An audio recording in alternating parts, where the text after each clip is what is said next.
پوری نماز کے اندر انگلیاں کھول کے نہیں رکھنی ہوتی، بند کرنی ہوتی، اسے نہیں کھولیں۔ آپ کہیں گے اتنی سی بات کرو، اللہ نے مانگا ہے کر لو۔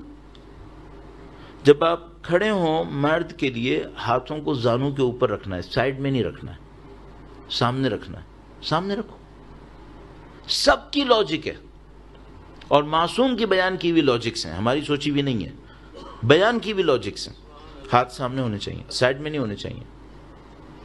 مثال کے طور پر جب رکوع کریں تو انہوں نے کہا ہے کہ ہاتھوں کو صرف رکوع میں ایک جگہ ہے جہاں پہ انگلیاں کھلتی ہیں، باقی سب جگہ پہ انگلیاں بند رہتی ہیں۔ رکوع میں صرف ایک جگہ پہ انگلی کھلتی ہے، انگلیاں کھولیں، تھوڑا سا جو اپنے نیز ہیں اس کو پش کریں پیچھے کی طرف، کمر اسٹریٹ ہونی چاہیے، گردن بھی سیدھی ہو، جھکی بھی نہیں ہو، اسٹریٹ رکھیں۔ کانسیپٹ کیا ہے؟ کانسیپٹ یہ ہے کہ خدا میں تیرے راستے میں گردن کٹوانے کو تیار ہوں۔ لاجک ہے، یہ اپیرنس خدا نے مانگی ہے، ایسے کرو۔ سجدے اب مثلا کھڑے ہونے میں بہت بڑی، میں بعض اوقات سوچتا ہوں کہ اگر ہم چھوٹی چھوٹی چیزوں کو امپروو کر لیں، خدا نے اس اپیرنس کو مانگا ہے نا، تو کوئی لاجک ہے اس کے پیچھے۔ مثلا جب آپ کھڑے ہوں تو آپ کے پاؤں، دونوں پاؤں قبلے کی طرف ہونے چاہیے، ٹیڑھے نہیں ہونے چاہیے۔ کوئی کہے کہ حرام ہے، حرام نہیں ہے، مستحب ہے، اس سے نماز امپروو ہوگی۔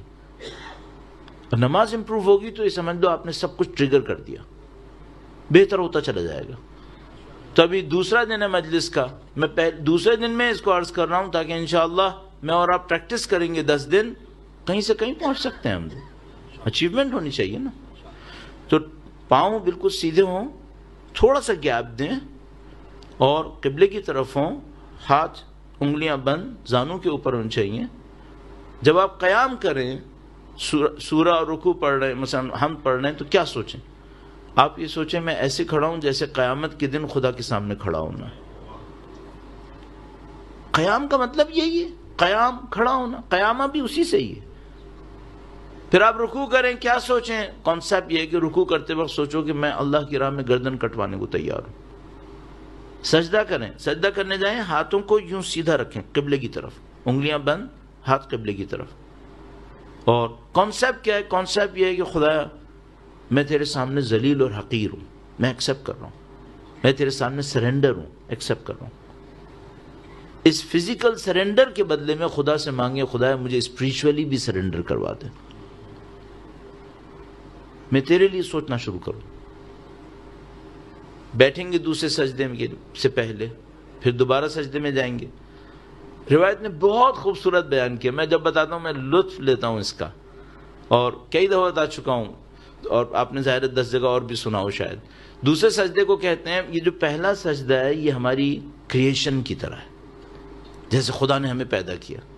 تو جو دوسرا سجدہ ہے یہ کہتے ہیں یہ ڈیتھ ہے، موت۔